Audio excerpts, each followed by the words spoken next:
아이키아 이펙트라는 말이 있습니다. 이것은 아이키아 현상이라는 말인데 이 회사가 성공한 이유를 적고 있습니다. 아이키아가 성공한 이유는 일단 가격이 싸다. 좋은 물건을 가격을 싸게 해서 사람들에게 공급했기 때문에 성공했다라고 이야기하고요. 그리고는 싸다고 다 성공한 것이 아니라 또 중요한 문제는 사람들이 자기 손으로 직접 가구나 전자제품을 조립하니까 물건에 대한 더 많은 애착이 가고 보람을 느낀다고 합니다. 사람들이 실제적으로 자기가 직접 툴을 가지고 연장을 가지고 가구를 만들어 보고 조립해 보고 하면서 스스로 성취감을 느끼기 때문에 더 많은 보람을 느낀다라고 이야기하고 있습니다.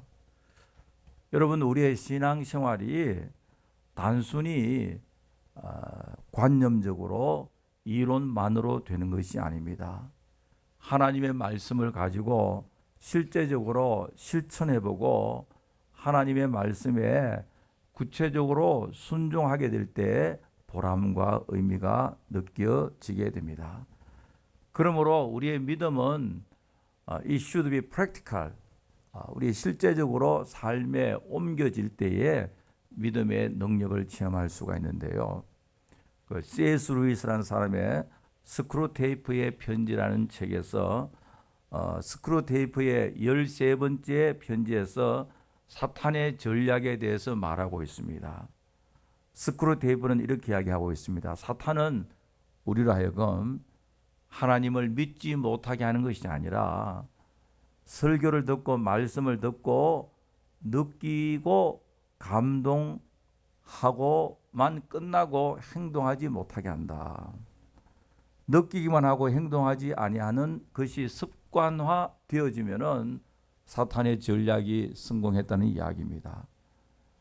다른 말로 하면은 우리가 예배나 찬양이나 설교를 들을 때 아멘도 하고 감동도 받고 참으로 마음속에 많은 느낌은 있지만 그러나 그것으로 끝 실제적인 생활에는 전혀 하나님의 말씀이 영향력을 미치지 못하는 것, 그것이 바로 마귀의 전략이라고 그렇게 C.S. 루이스가 우화적으로 표현하고 있습니다.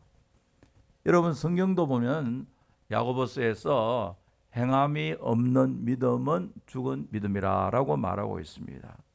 그렇기 때문에 우리의 믿음이라고 하는 것은 보이지 않는 우리의 신앙은 매일매일 생활 속에서 구체적으로 삶과 연결되어야 함을 말하고 있는데요.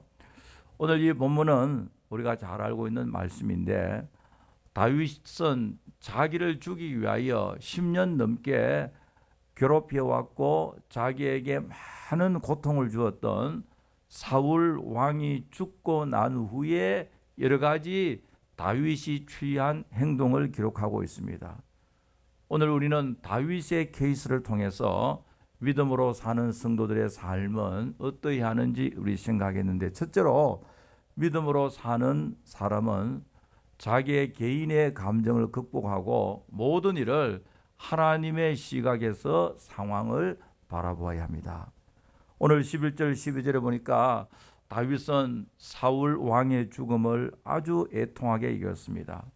사울 왕의 불행을 마치 자기의 불행으로 여길 수가 있었던 것은 이 사건을 자기 개인적인 감정에 의해서 바라본 것이 아니라 하나님의 마음에서 바라봤습니다. 다윗은 사울 왕의 죽음을 원수의 죽음으로 보지 않았고요. 자기의 개인의 감정을 다 극복하고 하나님의 시각으로 이 사건을 재해석하고 있습니다.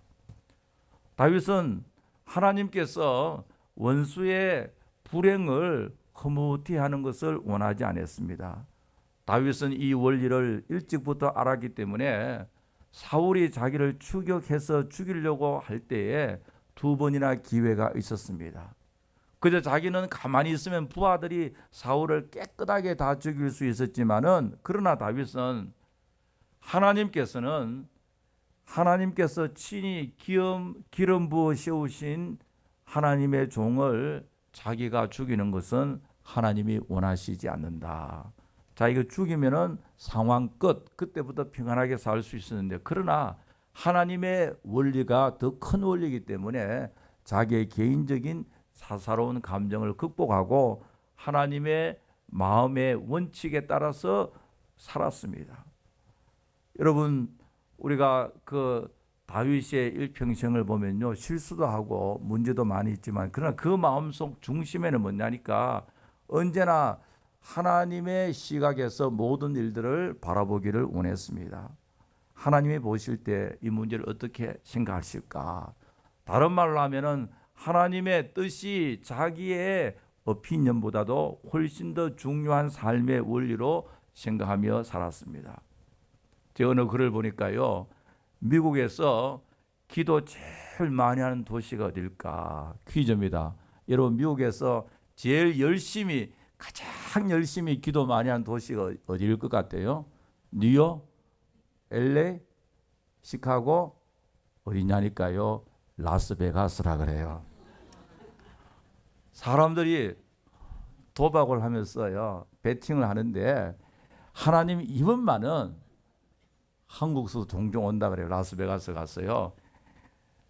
어느 한국의 이단에 속한 어느 목사님이요, 하루 저녁에 뭐 40만 불이가 날렸다는데, 아마 그분도 이 노름을 하면서 도박을 하면서 하나님 한 건만 터지면은 이게 20만 불이 200만 불이 될 수 있습니다. 아멘 하면서 열심히 기도했을 거예요.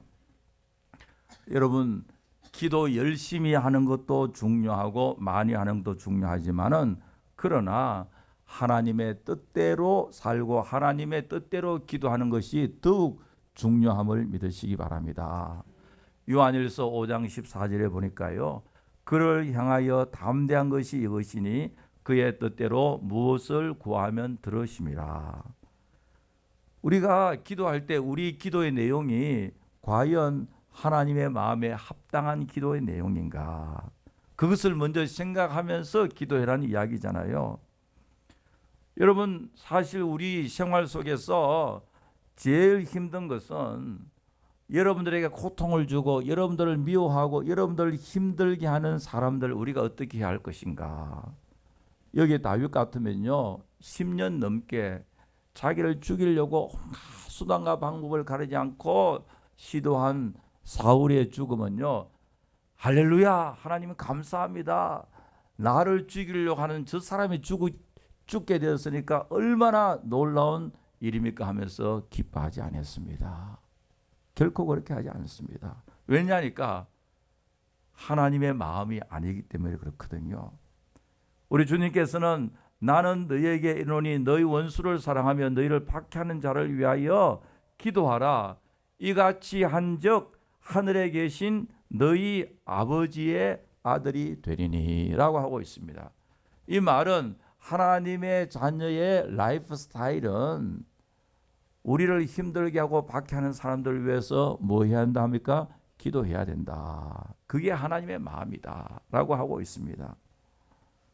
여러분, 전번 한 주간은 북한 수소탄 실험 때문에 전 세계가 요란하고 우리 손 집사님들 많이 바빴을 것 같은데요, 유엔에서도 안전보장이사회가 모이고, 그런데 북한의 김정은이가 보면요, 공포 정치를 하잖아요.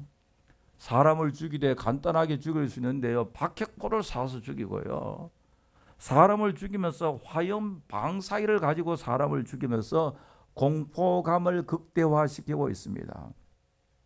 이 마키아벨리의 군주론에서 이런 이야기 하는데요, 인간은 증오심과 공포심 때문에 과격해질 수가 있다. 미움 때문에 과격해질 수 있지만은 내 마음속에 불안과 공포가 가득 차면 그것이 더 잔인한, 더 공포 정치를 할 수 있다는 이야기입니다. 여러분, 그런데 자기가 미워하는 사람을 죽인다고 해가지고 문제가 해결되는 것은 아니잖아요. 더 큰 불안이 생길 수가 있습니다. 내가 불안하다고 했어요, 상황을 더 어렵게 만들어 버리면은 자기가 더 공포 속에 들어갈 수밖에 없습니다. 그래서 하나님께서는 완전히 다른 방법을 제시하는데 너의 원수가 넘어질 때에 즐거워하지 말며 그가 엎드러질 때에 마음에 기뻐하지 말라. 우리가 미워하는 사람이 넘어져서 이마가 깨지면은 아멘 하지 마라 말이에요. 감사하며 그러지 말고 즐거워하지 말고 엎드러질 때 마음에 기뻐하지 말라. 아무에게도 악을 악으로 갚지 말고 모든 사람에게 선한 일을 도모하며 내 사랑하는 자들아 너희가 친히 원수를 갚지 말고 하나님의 진노하심에 맡기라. 악에게 지지 말고 선으로 악을 이기라. 우리가 악을 이겨야 합니다. 악에게 반드시 이겨야 하는데 악을 이기는 방법이 뭐냐니까 선으로 악을 이기라. 선이라 말은 하나님의 원리로서 악을 이겨야 됩니다. 이것이 하나님 마음이고 하나님의 시각으로 바라보는 관점이거든요. 그래서 다윗은 악에게 지지 아니하고 선으로 악을 이겼습니다. 여러분 사실 하나님의 시각으로 살아간다는 것이 쉽지 않잖아요. 사랑과 영소는 매우 허약하게 보여집니다. 약점이 많고 허점이 많아 보이잖아요. 오히려 원수를 철저하게 갚고요. 악을 악으로 보답하는 것이 굉장히 강해 보이고 상황이 빨리 끝나게 보일 수가 있습니다. 그런데 그것이 하나님의 방법이 아님을 우리가 알아야 됩니다. 여러분 우리가 선으로 악을 이기라 얼마나 연약합니까? 얼마나 허술하잖아요. 무능해 보입니다. 그러나 이 말씀에 순종할 때 하나님께서 친히 역사함을 믿으시기 바랍니다. 우리가 하나님께 순종할 때 인간적으로는 도대체 이렇게 해서 안 될 것 같지만은 그러나 우리가 하나님의 원리에 말씀의 원리에 순종할 때 하나님께서 역사하셔서 모든 것을 아름답게 해결해 주실 줄 분명히 믿습니다. 두 번째로 믿음으로 산다는 구체적인 생활은 뭐냐? 개인적인 유익보다도 하나님의 공동체를 먼저 생각하며 살아나갑니다. 여러분 사울의 죽음은 개인적으로 보면은 원수의 죽음이 다윗에게 있어서 원수의 죽음입니다. 그러나 이스라엘이라는 공동체 입장에 보면은 한 나라의 왕의 죽음입니다. 국장이잖아요. 여러분 우리가 조선시대 때 볼 때도 나라의 왕이 죽으면은 전 백성이 슬퍼하잖아요. 그뿐만 아니라 지금은 사울뿐만 아니라 사울의 아들 요나단 왕자까지 같이 죽였습니다. 왕도 죽고 왕자도 죽고 그것도 누구로부터 죽었냐? 아주 철저한 원수 국가인 블레셋으로부터 이스라엘의 왕도 죽고 이스라엘의 초대 왕 사울 죽고 또 아들 왕자도 죽고 말았습니다. 이 사건을 놓고 보면 다윗 개인적으로 보면은 굿뉴스, 베스트 뉴스죠. 그러나 이스라엘이라는 공동체로 보면은 아주 슬픈 소식입니다. 여러분 다윗이 사울이 죽었다는 이 소식은요 얼마나 좋은 소식이냐면 오늘 저녁부터는 편안하게 자기가 잠을 잘 수가 있습니다. 마음의 걱정과 스트레스가 다 사라질 수가 있습니다. 얼마나 좋은 일입니까? 너무너무 익사이팅한 일이잖아요. 항상 피해 다니고 anytime 사울의 스파이에 의해서 자기가 죽을 수가 있는데 그러나 사울이 죽었으니까요. 모든 삶의 스트레스가 다 사라졌습니다. 그러나 이스라엘이라는 공동체 입장에서 보면요 너무나도 비참하고 슬픈 스토리죠. 새드 스토리입니다. 다윗은 내 개인의 잘되고 못되고 자기의 모든 것을 판단하는 것이 아니라 하나님 나라 전체가 잘되기를 간절히 바라고 있었습니다. 내 개인적으로는 아픔과 고난과 희생이 있다 할지라도 하나님의 나라가 든든히 세워지기를 간절히 소원했습니다. 여러분 우리 모든 성도들 믿음으로 사는 우리 모두도 마찬가지입니다. 우리 개인이 잘되고 가정이 잘되고 자녀가 잘되고 하는 것도 참 하나님께 간절히 우리가 기도해야 할 것이고요. 또 그것도 하나님의 축복이지만은 이보다도 먼저 우리가 생각할 것은 이 땅에 주님의 교회가 든든히 세워지는 이 모든 일로 인하여서 기뻐하시기 바랍니다. 우리 교회가 잘 되고 옆에 있는 교회들도 잘 되고요.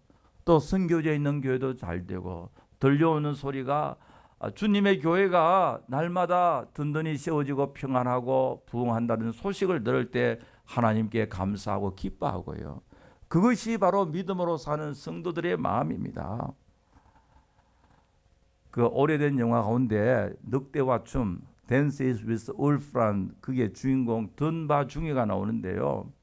이 케빈 코스너가 남북 전쟁을 마친 후에 서부 개척지에 부임하기를 자원하며 발런티어로서 그렇게 가는데요. 그 당시에 미국은요 변방이 어디냐니까 아리조나 그쪽인데 애리조나 그쪽을 프론티어라고 그렇게 불렀습니다. 그 당시에요.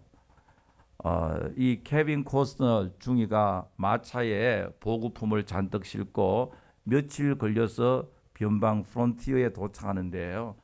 오늘날 말하면 이게 애리조나 비슷한 지역인데, 그런데 그 부대에 도착했는데 그 부대는 어떤 부대냐? 원맨 포스트. 부대는 부대인데 몇 사람 있습니까? 한 사람밖에 없는 부대입니다. 혼자 구성된 부대. 그곳에 근무를 하면은 타지와 소통도 할 수가 없고 요즘처럼 전화나 무슨 셀러폰도 있는 것도 아니고요. 소식을 알고 전하려고 하면 며칠 동안 말을 타고 오고 가야 하는데 그 외딴 지역에서 케빈 코스너가 막막한 초원에 초소를 만들고 홀로 근무하면서 이야기가 전개되는데요. 여러분 먼 변방에서 열심히 근무해봐야 알아주는 사람도 없고요. 워싱턴 DC나 뉴욕 같은 데서 근무하면 박수 쳐주는 사람도 있고 또 크리스마스쯤 되면 와서 말이죠 위문해 주는 사람도 있는데 외지에서 근무해봐야 보는 사람도 있고 잘해봐야 알아주는 사람도 없고요. 그럼에도 불구하고 그 변방에서 묵묵히 나라를 지키는 한 군인의 모습은 하나님의 나라에서 예수 그리스도의 십자가에 군병된 우리의 모습과 흡사합니다. 여러분 우리가 주님의 교를 섬길 때는요 때로는 알아주는 사람도 없고요. 나 혼자만 희생하는 것 같고 또 실망되고 낙심되는 일도 있고요. 또는 열심히 교회를 하다 보면은 상처 주는 사람도 있고요. 그럼에도 불구하고 예수 그리스도의 십자가를 생각하고 나를 위해서 죽으시고 부활하신 주님의 사랑을 생각하면서 예수님을 생각하면서 묵묵히 그 자리를 지켜나가는 사람이 바로 구체적으로 믿음으로 사는 사람임을 믿으시기 바랍니다. 히브리서 12장 3절에 보니까요. 너희가 피곤하여 낙심하지 않기 위하여 죄인들이 이같이 자기에게 그역한 일을 참으신 일을 생각하라. 힘들 때마다 주님을 생각하고요. 어려울 때마다 주님의 교회를 생각하고 주님의 몸된 교회를 생각하는 사람, 하나님께서 그런 사람에게 은혜를 베풀어 주십니다. 이런 이야기가 있잖아요. 우리가 잘 알고 있는 이야기인데 들판에 얼룩소, 금은소, 붉은소 세 마리가 사이좋게 풀을 뜯어 먹으면서 편안하게 살았습니다. 그런데 광야에서 사자가 보니까 저 소를 좀 잡아먹고 싶은데 항상 소 세 마리가 함께 있으니까 사자가 공격하면은 셋이 힘을 합쳐서 대항했기 때문에 사자가 잡아먹을 수가 없었습니다. 아마 그 사자가 소갈비를 되게 좋아하는 말이에요. 잡아먹어야 되겠는데 가면은 소 뿔로서 말이에요. 소 세 마리가 디펜스하니까 안 됐습니다. 그래서 하루는 작전을 바꿨어요. 혼자 있는 얼룩소에 가서 이야기합니다. 얼룩소야, 내가 들으니까 붉은 소가 세 마리 소 중에서 자기가 왕이고 제일 힘이 세고 너희 두 소를 무시한다고 이야기했다. 이 이야기를 들으니까 얼룩소 기분 좋겠어 나쁘겠어요? 기분 나쁘거든요. 내가 그래도 힘이 센데 자기가 뭔데 하면서 얼룩소는 기분이 좋지 않았습니다. 그래서 다른 두 마리에게 똑같이 이야기했습니다.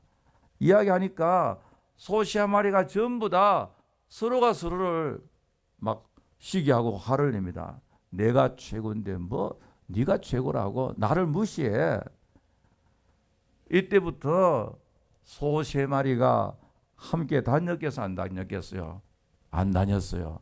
아니 네가 뭔데 나를 무시해. 그리고 서로 싸우다 보니까 여기에 뭐가 있습니까? 뿔이 다 부러지고 말았습니다. 뿔도 없이 이제는 서로 싸우다가 화가 나서 이제 한 마리씩 각자 혼자 다녔는데요. 그때 누가 찬스에 강합니까?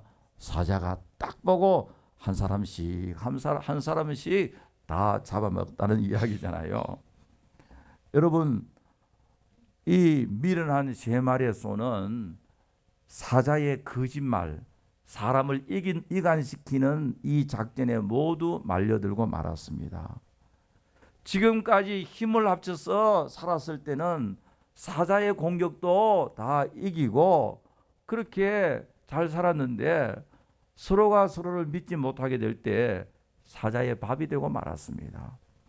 여러분, 우리가 가정에서나 또 사회, 특별히 교회를 섬길 때요, 사탄의 시험이 이와 비슷합니다. 누가 무슨 말 하는데 너는 괜찮나 그러면서요, 그것은 전부 다 마귀의 음성이잖아요.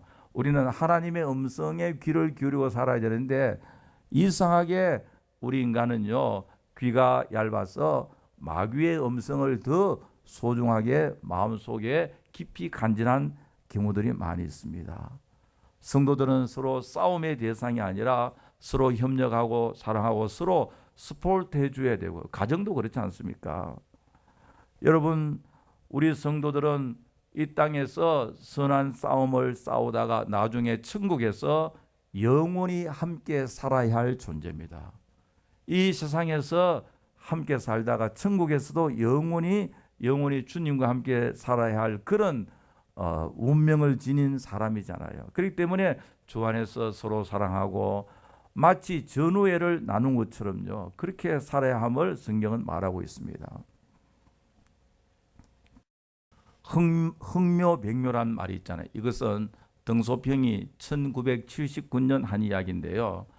쥐만 잘 잡으면 되지 검은 고양이면 어떻고 하얀 고양이면 어떻냐.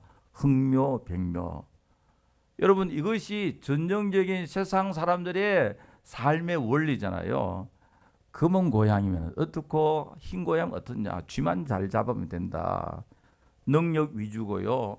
굉장히 실용주의적 삶의 원리잖아요. 그래서 이번에도요, 며칠 전 존 캐리가 중국 외무상에게 전화를 해서 북한을 컨트롤할 사람은 중국밖에 없다니까요. 중국은 전혀 모른 척하면서 매우 소극적으로 나오는데요. 여러분, 이제 앞으로 중국이 북한을 얼마나 컨트롤할지 이 퀘스천 아마 그렇지 않냐라 생각되는데, 왜냐니까 중국 입장에서 보니까 북한이 뭐 수소탄, 원자탄 실험하거나 말거나 어쨌든 미국을 견제하기 위해서는 북한이 자기한테 필요하기 때문에 세계 평화, 인간의 보편적 삶의 가치보다는 국가적인 이기적 차원에서 북한을 대하고 있잖아요. 이렇게 보면 이 보편적 악을 견제할 수가 없습니다. 그러나 하나님 나라의 원리는 쥐를 아무리 잘 잡아도 하나님 앞에 바르지 못하면 죄의 악입니다. 아무리 성공했다 할지라도요, 하나님의 진리에서 벗어나면 성공이 아니라 실패란 말이죠. 여러분, 우리가 신앙생활을 혼자 잘해서 되는 게 아닙니다. 우리 믿음 생활은요, 나와 하나님의 관계가 1차적이고 그리고는 사람과 사람 사이의 관계, 특별히 주님의 교회를 우리가 잘 섬길 때에 우리의 신앙이 성숙함으로 나타나고 있습니다. BC 3년경에요, 북아프리카에 카르타고라는 나라가 있었는데, 카르타고는 이탈리아 반도를 통일하고 막 세력을 확장하고 있는 로마를 침공했습니다.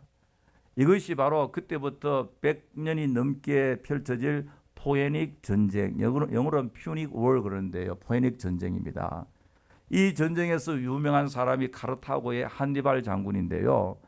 승승장구하던 카르타고의 한니발 장군이 로마를 진군하면서 이제 얼마 있지 않으면 우리가 승리할 텐데 본국 카로타고 원로원에 병참 지원을 요청했습니다. 오늘날 말하면은 무기와 사람과 식량을 좀 더 지원해주면 우리가 로마를 정복할 수 있다.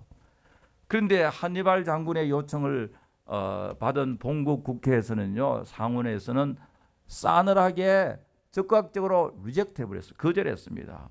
왜냐하니까 우리 지금 편안하게 잘 살고 있는데 왜 한니발 장군이 위험 부담을 안고 지중해를 건너서 로마와 큰 전쟁을 치르고 뭐 그렇게 어렵게 하려고 하느냐. 지금 이대로면 충분한데 지금 우리가 편하게 잘 살고 있지 않느냐.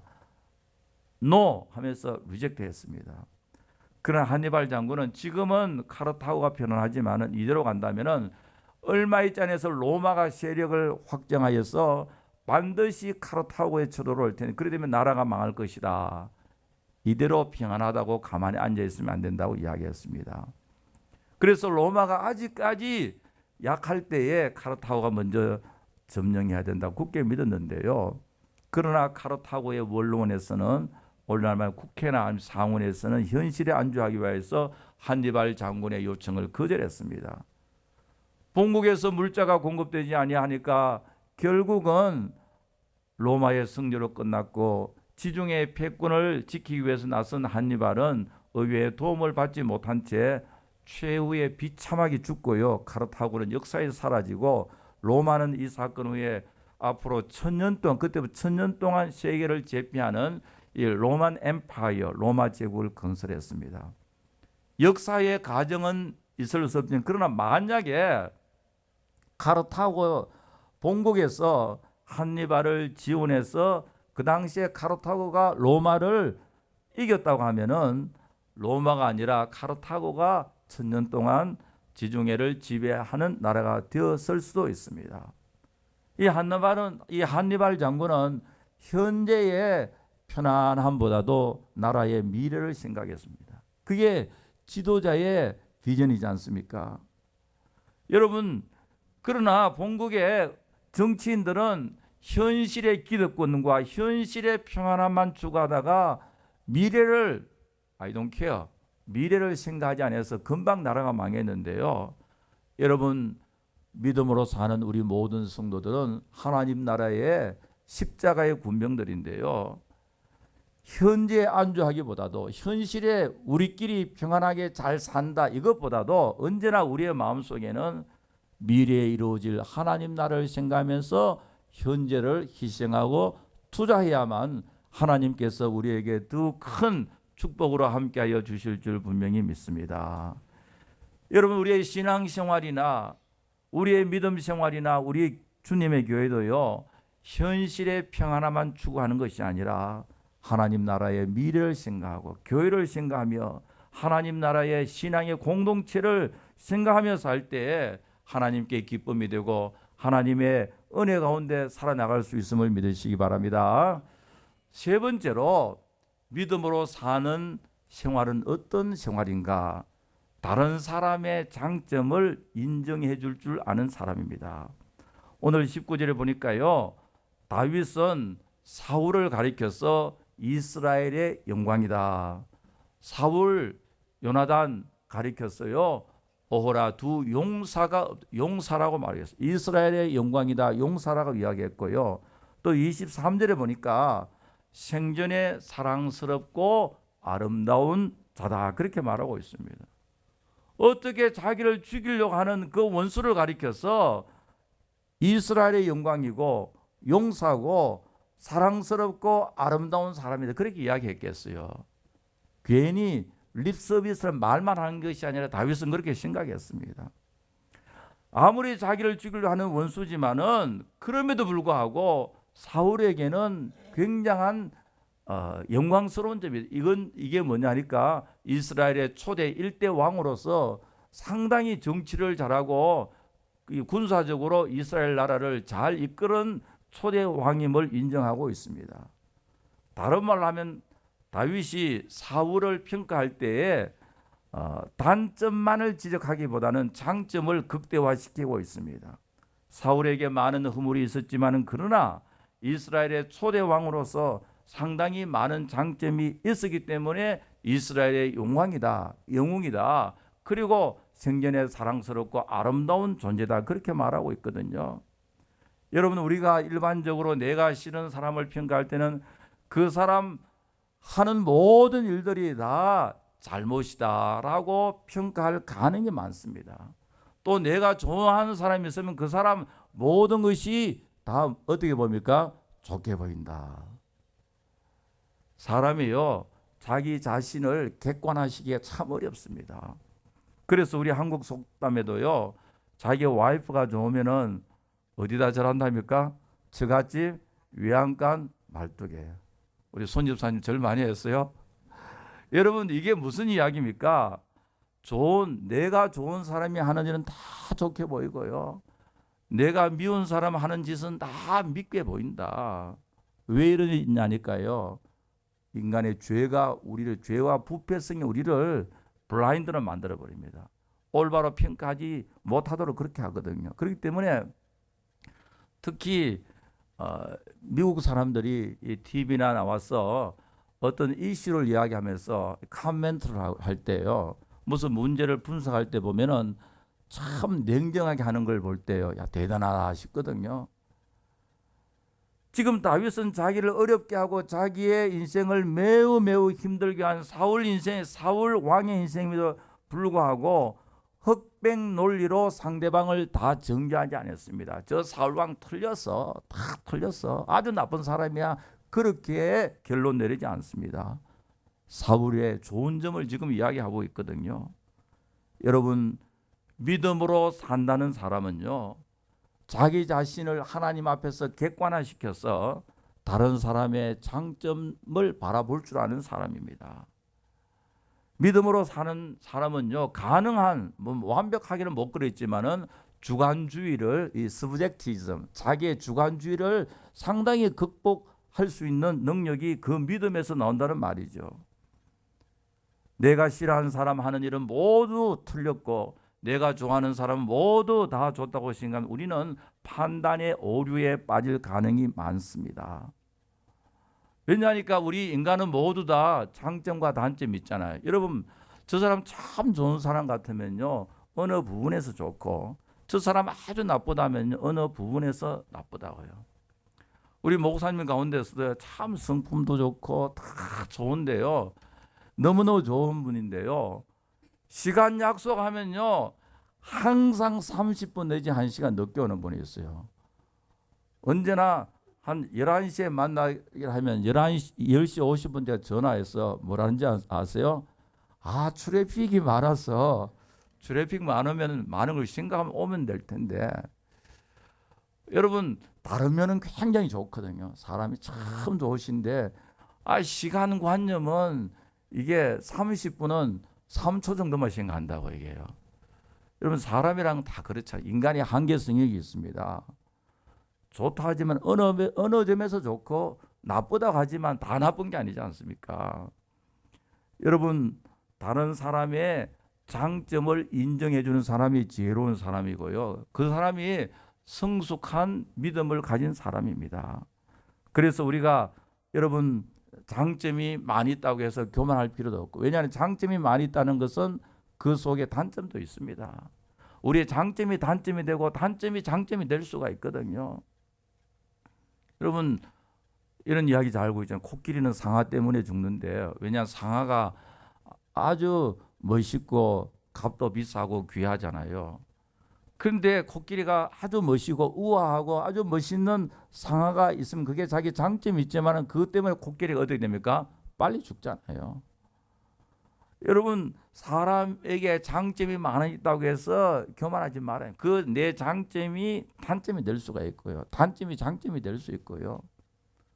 예를 들어서요, 내가 성경을 많이 하고 기도도 많이 하고요, 내가 교회 생활을 오래 했다는 게 장점이에요. 그러나 그것 때문에 사람이에요, 교만하게 될 수가 있어요. 기도 별로 안 하는 사람을 비판할 수가 있고요. 아니, 이 교회 사람들은 왜 이래 그렇게 이야기하고, 그러면은 그게 자기의 장점이에요. 열심히 교회 봉사하고 기도 생활 많이 하고, 그런데 다른 사람 보니까 못 그렇거든. 그러면은 다른 사람을 판단하면 그게 단점이 될 수가 있거든요. 자기의 장점이 단점이 될 수가 있습니다. 그게 인간의 한계입니다. 그러므로 우리는 내가 장점이 많고 사람들이 칭찬한다고 할지라도 교만하지 말고요. 또 우리가 단점이 있다 할지라도 그 단점은 늘 하나님 앞에 고치려고 노력해야 합니다. 참으로 지혜로운 사람은요, 상대방의 장점을 인정해 줄 줄 아는 사람. 누구나 단점 많이 있거든요. 여러분, 우리 애티튜드가 사람 가운데 인간관계에서 단점만 픽업해내는 사람. 여러분, 사람의 단점을 픽업하면 제일 쉬운 일입니다. 그게요. 그러나 장점을 인정해 주는 것은 쉽지 않거든요. 누가 그럴 수 있냐니까 하나님의 은혜 가운데 믿음으로 사는 사람은 상대방의 장점을 인정해 줄 아는 사람입니다. 1866년 우리 한국에서 개신교 목사님 가운데 개신교 선교사 가운데 처음으로 순교당한 이 토마스 목사님이 계시는데, 이분은 영국의 웨일즈 출신의 목사님이 중국을 거쳐서 평양에 오시다가 대동강변에서 순교를 하셨는데요. 근데 148년 후에 작년에 영국의 웨일즈 지방의 그 교회 하노바 교회 유재연이라는 한국 선교사님, 영국에 파송된 한국 목사님이 그 하노바 교회의 담임 목사님이 되셨습니다. 지금은 성도가 한 20여 명밖에 없는 조그만 시골 교회가 되었는데요. 그런데 한국 목사님이 영국 2세가 아니라 한국에서 파송된 선교사님이 그 교회 담임 목사님이 됐는데, 그 유 목사님 취임식 때에 그 교회를 대표해서 스티븐 시라가 이런 이야기했습니다. 148년 전 토마스 선교사, 우리 교회에서 파송한 토마스 선교사님에 의해서 한국에 심겨졌던 그 복음의 열매를 지금 우리가 두 눈으로 목격하고 있습니다. 148년 전에 한국에 예수 믿는 사람이 한 사람도 없었는데요. 토마스 목사님이 대동강변에서 순교의 피를 뿌렸는데, 그 복음의 씨앗의 열매가 지금 유재현 목사님과 사모님 내외가 이곳 웨일즈에 오셔가지고 우리 교회의 담임 목사님이 되셨습니다. 이것이 바로 복음의 열매고 하나님이 하시는 일이고 토마스 선교사님의 기도의 응답입니다. 여러분, 하나님 하시는 일은 참 신비하죠. 먼저 된 자가 나중되고 나중된 자가 먼저 되고요. 하나님께서 하시는 일은 우리의 이성과 우리의 생각을 초월하십니다. 하나님께서는 주권적으로 능력과 권능과 은혜와 사랑과 주권적으로 여러분들의 인생과 가정과 교회와 나라를 섭리하시고 다스리시고 주장하심을 믿으시기 바랍니다. 하십니다. 그러면은 He's a part. 하나님께서는 능력과 권능으로 우리를 주장하시는데, 우리는 어떻게 살아야 하느냐? 우리는 믿음으로 살아야 됩니다. 믿음으로 사는 생활은요, 무슨 일을 하든지 하나님의 시각으로 바라봐야 됩니다. 그리고 하나님의 나라, 신앙의 공동체를 먼저 생각해야 됩니다. 그리고 사람을 바라볼 때 이 장점을 바라보고 인정해 줄 알아야 됩니다. 이렇게 믿음으로 살 때 하나님께서 여러분들의 인생을 가장 귀하고 복된 길로 인도해 주실 줄 분명히 믿습니다. 아버지 하나님, 은혜를 감사합니다. 오늘 새해 2016년 두 번째 주일 맞이하여서 이 한 해 저희들이 믿음으로 살기를 원합니다.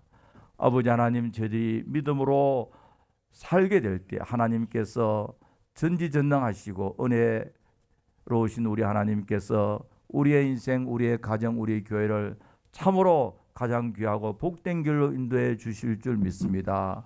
주의 성령 가운데 믿음으로 사는 저희들 삼아 주시옵소서. 예수님의 이름으로 기도하옵나이다. 아멘.